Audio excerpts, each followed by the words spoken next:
Just to say, I am sorry, can be a big deal for some people. You can be frustrated, you can be angry, but staying silent is not a good option. Today in this episode, we're going to be looking at how some people respond by staying silent and what the costs of that might be, or how much damage that might be doing to your relationship.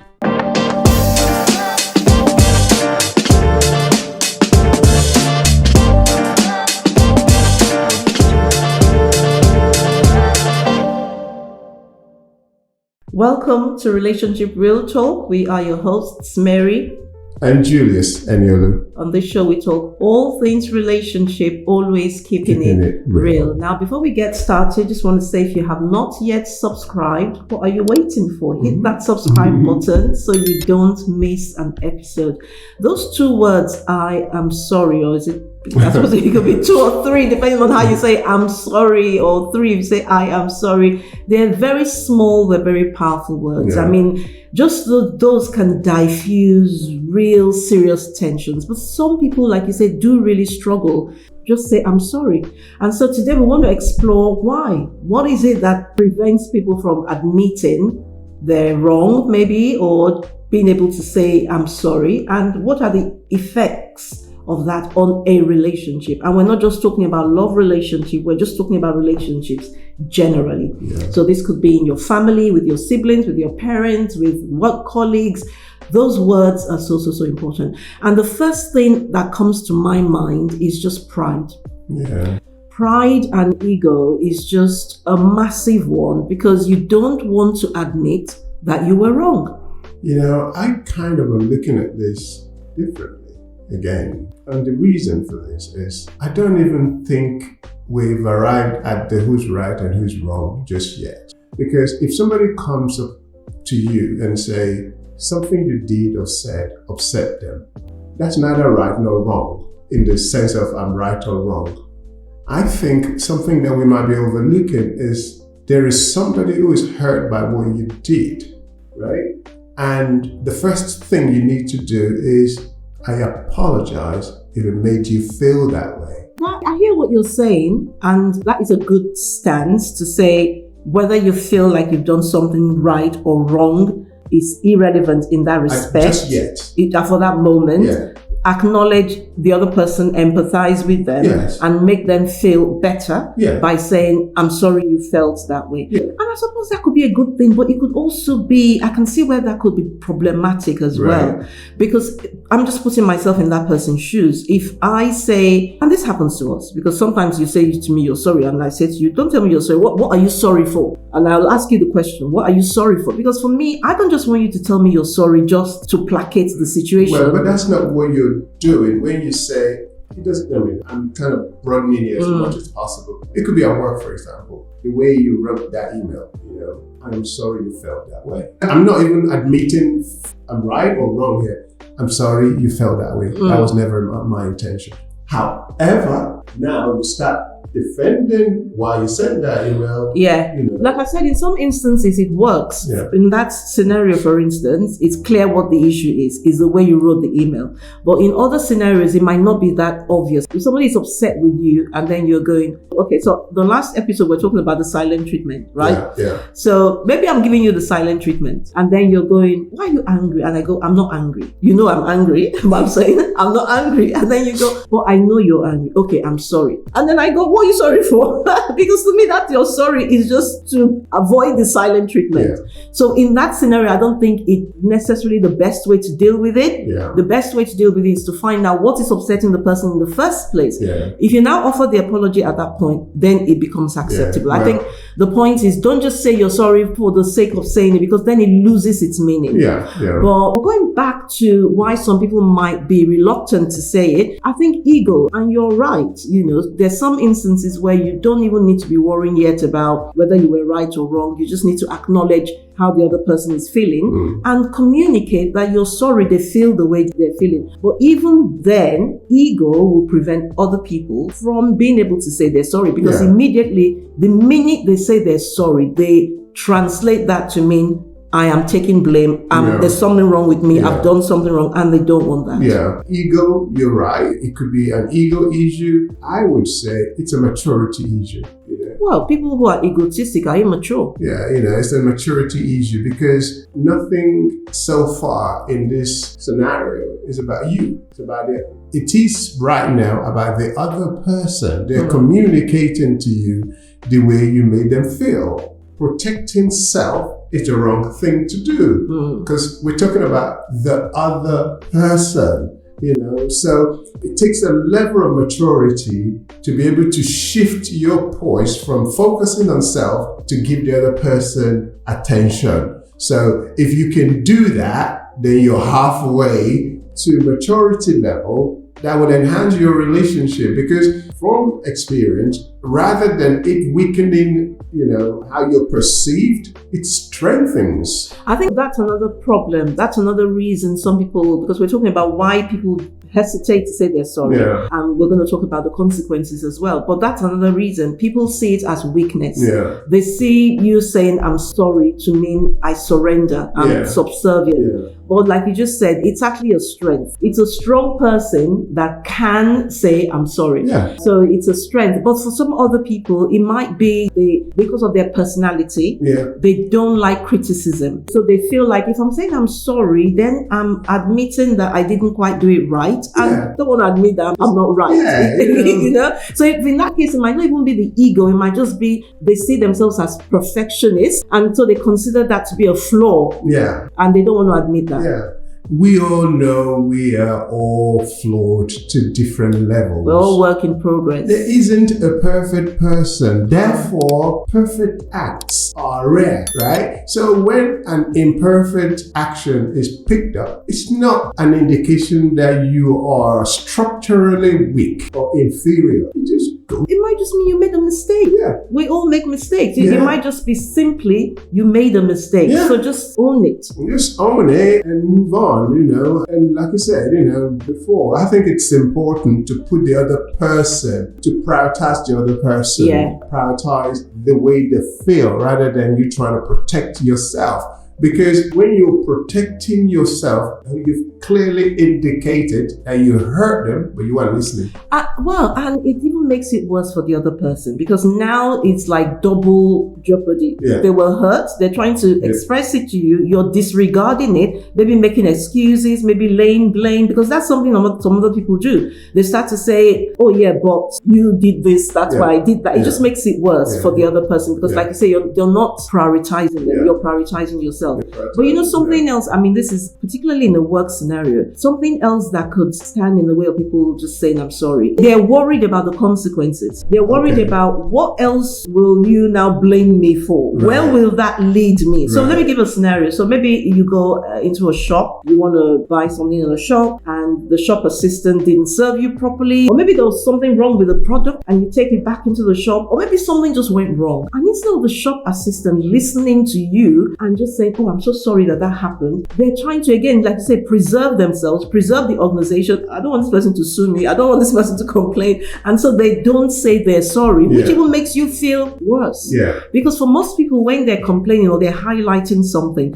they just want to feel heard. They just want you to know that, okay, this happened, I heard you. And if you can just say, I'm really sorry that happened, or I'm really sorry that you felt that way, or I'm really sorry the product didn't meet your expectation. I will do what I can to solve the problem. For most people, I know there are those really difficult people that maybe that will not be enough for them. But for most people, that will take the heat off the situation. In fact, there's an acronym I use with my clients. It's not my original one, but I've adopted it as mine. And it's HEAT, H-E-A-T. Using that acronym to take the heat off situations. It says, hear the person, right? Apologize. So empathize. Okay. So hear them, empathize. Tell them, I understand where you're coming from. Apologize and then take action. Say to them, I will pass this on to my manager, or I will get the technician to look at it. So take action. That way they know that they've been heard and something is going to be done about it. Yeah. I don't think that it is in every case where you say you are apologizing, you're admitting liability. But that's how some people people take it. That's how some people perceive it. I'm trying to discuss what you alluded to, like in the place of work, for example. If you say whatever it is that you're claiming and I say, I apologize, it doesn't mean that I'm liable. So, do you know what I mean? If you bought a product that is sound and does its job, because you get that all the time. So somebody will come over to you and say, this isn't working. No, what you're trying to say is, I don't like the way it works. Whereas that product is actually doing its job. But it's even possible that it's not working, or it's not working properly. But like you say, it's just being trained in the way to handle it, where you're still empathizing and apologizing without taking liability for the company. So you could say, oh, I'm so sorry that you're not entirely satisfied with the product. I'm going to bring it to my manager's attention. Let's see what we can do about it. So I'm not saying we've done anything wrong, but acknowledge that you are not happy with it.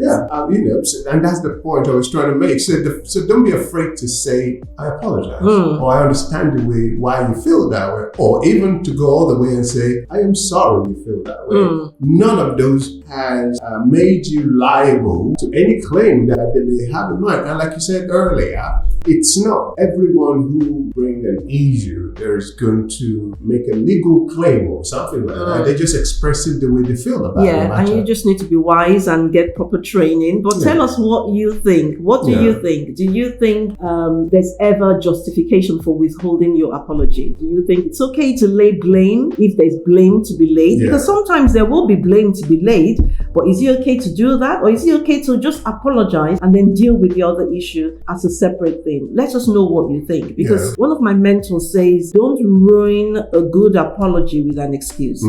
Meaning, don't say, I'm sorry, but that but ruins everything. Because you're saying, I didn't really mean it when I said I was sorry. So let's talk about what are the implications of not saying sorry in your story. Huge. Number one, it breaches trust. I don't trust you, because if you can't take ownership, to me that is deceit. Right. You're not being honest, right? So if it's clear that you've done something wrong, or maybe I'm raising something with you and you're not taking ownership, for me, that breaches trust. I just feel like I can't trust you. I don't know what else you're going to be denying tomorrow. It also shows that you are self-made, right? And there's nothing wrong with looking out for number one, but don't look out for number one at the expense of me. You know? And if I see you, coming across like you would do whatever it takes to protect yourself at my expense, there's nothing wrong with protecting yourself, but I cannot afford for you to protect yourself at my own expense, So if you come across like, you're going to chuck me under the bus, as they say, it's just going to ruin our relationship. It will create emotional distance because now I feel I have to protect myself. I can't trust you. So it goes back to that trust, but that lack of trust will create emotional distance because I feel like I can't trust you to protect me because you're protecting yourself. I'm going to protect myself. I'm going to put up a wall, right? It's really, really damaging. Really damaging. It means you will never get the best of me. Neither would you. Because we're both guarded. And there's nothing wrong with being guarded, but if we're being selfishly guarded, then... You say there's nothing wrong with being guarded. What do you mean? What I mean is, like right now, in this instance, as loosely as it would be, we are guarded with what we're saying and how we're coming across. So there's nothing wrong with being cultured, with being controlled. If I am keeping a little bit of me from being exposed to you, because I know you will only take advantage of my weakness to strengthen you, then... So I would rather use self-control rather than guarded. Guarded just seems a bit negative, like I'm protecting my territory. Really? So that's how it came across to me. But what you're saying is, of course, we must always exercise self-control. We don't just talk anyhow or say anything that comes to mind. Okay, no, that's fine. So if somebody's won your trust, if you know that this person's got my back, you can afford to let the guards down, right? And let the real you emerge.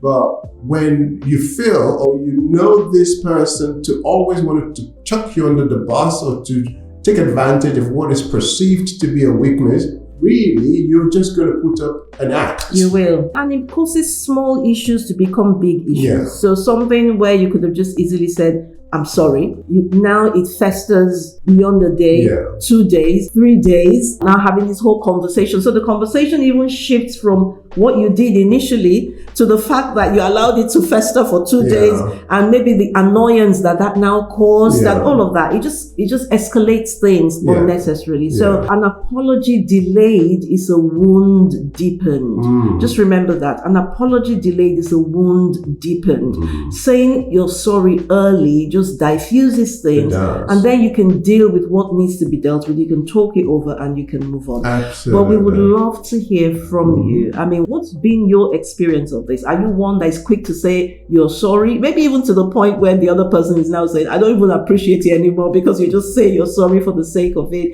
Or maybe you're the one that tends not to want to say you're sorry. Tell us why that is. Maybe we haven't addressed the reason for it. Maybe you have a really good, valid reason for not being quick to say you're sorry. Share it with us. Let us learn as well. Yeah.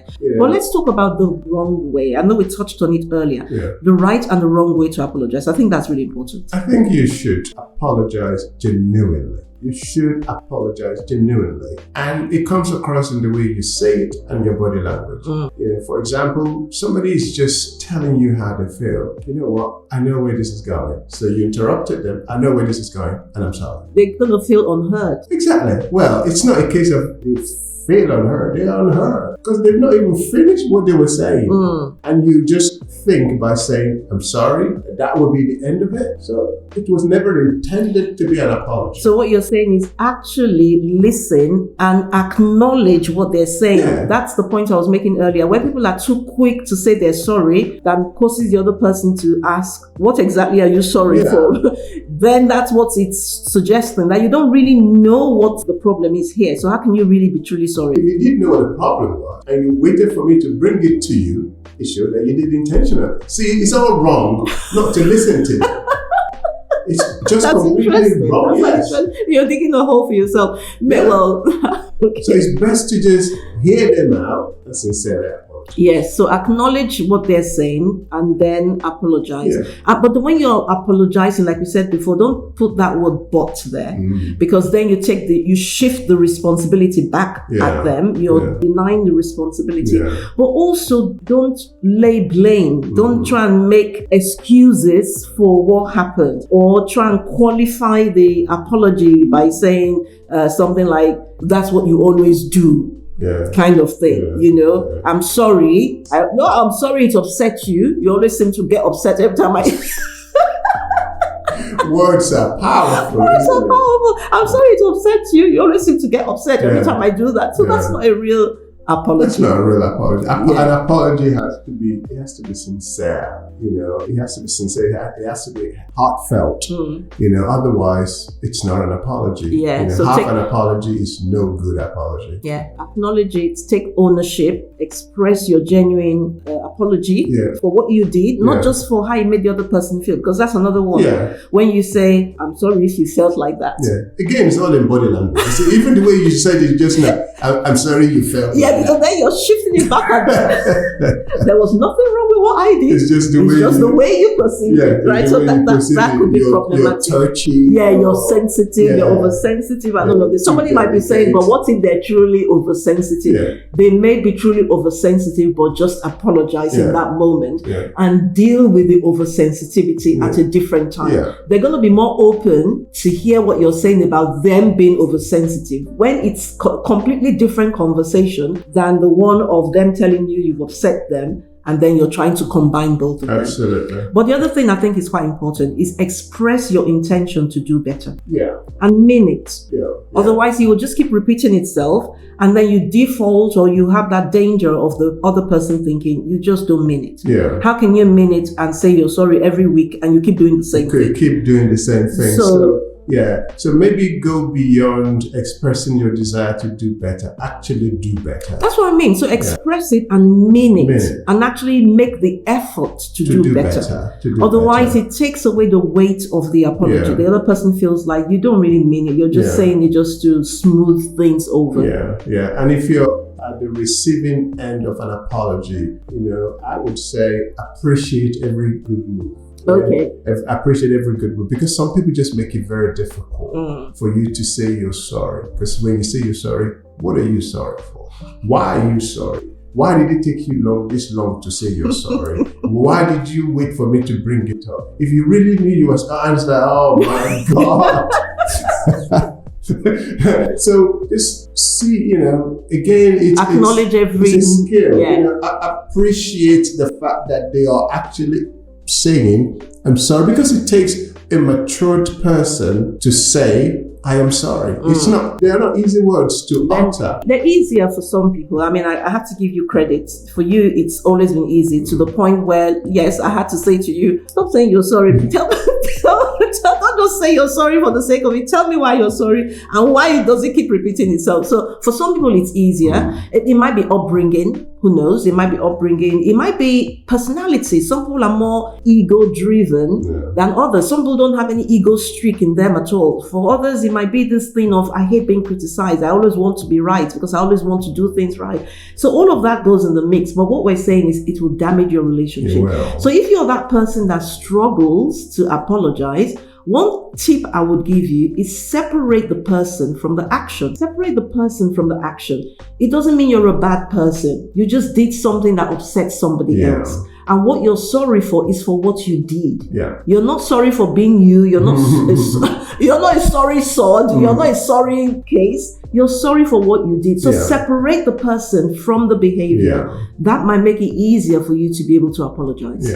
So going back again to the receiver, appreciate every positive move, commend every positive effort as well. Because it's not every, like we've been saying, it's not everyone that can say, sorry. When they say, I'm sorry, that really means a lot. Make it easy for them is what you're saying. So communicate the hurt in the first place. Don't let them start trying to second guess you. And when they do apologize, at least appreciate it. So, I really appreciate that. It means a lot. Now I understand you better, because sometimes all it takes is understanding. But once you know more, you do better, hopefully. So appreciate the fact that they acknowledge what they've done. So let me ask you, audience, first of all, have you subscribed? If you haven't, you want to subscribe, you want to hit like. I'm sure you're loving this conversation we're having. So hit the like button, share so others can benefit from this as well. But I want to ask you this question. What's the worst apology you ever received? Drop it in the comments. We would like to hear from you. Somebody in the studio is putting up their hand, so we'll hear from you in a moment, but we want to hear from you, audience. What's the worst apology you've ever received? Put it in the comments so somebody else knows not to apologize. That way. So one of the studio crew members just said there's a friend of his that husband, when he's done something wrong, would not apologize, but he would get her gifts. Initially she was loving it, he was fine, but eventually it became a problem because she felt like, why are you always getting me gifts? You never say you're sorry. You get me gifts. So it's almost like he didn't want to say he was sorry. And he was struggling. For me, I would feel like, are you trying to buy me? You can't buy me. Empathizing with him, it could be his upbringing. It could be one of those people who was never, it's not because he's arrogant, it's not because he's avoiding the fact, maybe that's his best way of saying I'm sorry. But we've talked about love languages before, so that's your way of communicating you're sorry, but it's not my way of receiving that you're sorry. Which means you need to change your language. So it means there is a gap. So the two need to now come together and identify the gap. She needs to make it clear to him, I appreciate the gifts, I appreciate it, but for me, it does not replace you telling me you're sorry. So he knows, and now he needs to make that adjustment and be able to say, I'm sorry, and guess what? It's going to be cheaper.